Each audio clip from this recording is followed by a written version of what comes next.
নহয়, তেওঁলোকৰ ৰাষ্ট্ৰপতি আৰু তেওঁৰ ৱাইফক তেওঁলোকে অপহৰণ কৰি লৈ গৈছে।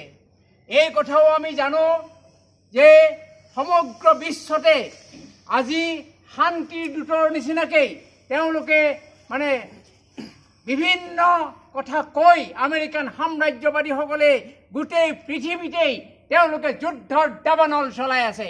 আপোনালোকে এই কথাও জানে যে বহু দিনৰ পৰাই ভেনিজুৱেলাৰ ওপৰত তেওঁলোকে প্ৰতিবন্ধকতাৰ সৃষ্টি কৰিছিল আৰু তাৰে ৰাষ্ট্ৰপতিক তেওঁলোকে পদত্যাগ কৰিবলৈ হেঁচা প্ৰয়োগ কৰিছিল। কিন্তু আমি দেখিছোঁ তাৰ ৰাষ্ট্ৰপতিয়ে তেওঁৰ ট্ৰাম্প প্ৰশাসনৰ যি মানে হুমকি, এই হুমকিত তেওঁ বাধ্য নহয়, তেওঁ তাৰ পৰা পদত্যাগ নকৰিলে আৰু সেইকাৰণেই আমেৰিকান সাম্ৰাজ্যবাদী সৈন্য বাহিনীয়ে ভেনিজুৱেলা আক্ৰমণ কৰিছে। আমি এই কথাও জানো যে সমগ্ৰ বিশ্বতেই এই ট্ৰাম্প বাহিনীয়ে অৰ্থাৎ আমেৰিকান সাম্ৰাজ্যবাদীসকলে দেশে দেশে তেওঁলোকে যুদ্ধৰ দাবানল চলাই আহিছে।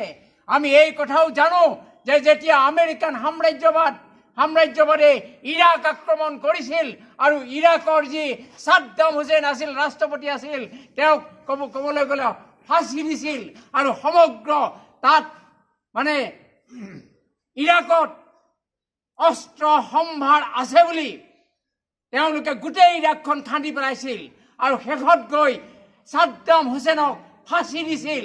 লিবিয়াত তেওঁলোকে এই ধৰণৰ অন্যায়, এই ধৰণৰ অত্যাচাৰ কৰিছিল। বন্ধুসকল, এই আমেৰিকান সাম্ৰাজ্যবাদীসকলে গোটেই পৃথিৱীতেই তেওঁলোকে যুদ্ধৰ দাবানল চলাই আছে। তেওঁলোকৰ অস্ত্ৰ বিক্ৰী কৰাৰ কাৰণে আজি সমগ্ৰ বিশ্বতে যি তৃতীয় বিশ্বৰ যি সংকট, এই সংকট মহীমূৰ কৰাৰ কাৰণে তেওঁলোকে আচলতে তেওঁলোকৰ পুঁজিবাদৰ যি সংকট, এই সংকটৰ পৰা উদ্ধাৰ পোৱাৰ কাৰণে দেশে দেশে যুদ্ধৰ দাবানলৰ সৃষ্টি কৰিছে।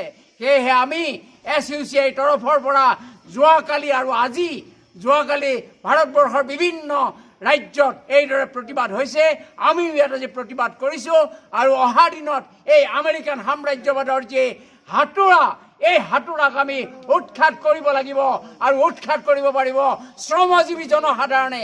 সমগ্ৰ বিশ্বৰ জনসাধাৰণ, সমগ্ৰ বিশ্বৰ খাটি খোৱা মানুহ ঐক্যবদ্ধ হ'ব লাগিব আৰু ঐক্যবদ্ধ হৈ ইয়াৰ বিৰুদ্ধে আমি তীব্ৰ আন্দোলন গঢ়ি তুলিব লাগিব।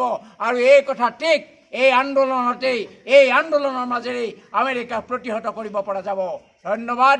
আজি আমাৰ এই কাৰ্যসূচী, যি আমি এটা বিক্ষোভৰ কাৰ্যসূচী ল'লোঁ, খুব সীমিত সময়ৰ কাৰণে হ'লেও এই বিক্ষোভৰ কাৰ্যসূচী ইয়াতেই অন্ত পৰিছে বুলি মই ঘোষণা কৰিছোঁ।